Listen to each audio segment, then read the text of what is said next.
we're getting ready for kindergarten. Today we're practicing adding and subtracting. You'll need your critter counters and the number cube from your kindergarten readiness kit.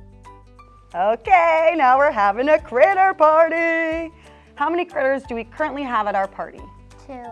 Awesome. Okay, if I roll the dice, let's see how many critters we should add. 1. Okay, add 1 critter to our party. Now how many critters do we have? 3. Awesome, superstar.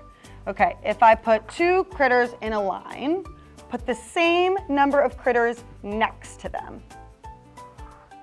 Perfect. How many critters do we have now? 4. Super duper smart. High five. Check out pages 24 to 27 in your parent guide for more activities to practice adding and subtracting. You can practice adding and subtracting in your daily routine. Think about snack time. If your child has 3 baby carrots and eats 2 of them, ask them, how many are left? Happy learning! You can register for kindergarten for the upcoming school year and receive your free kindergarten readiness kit by visiting palmbeachschools.org/kindergarten.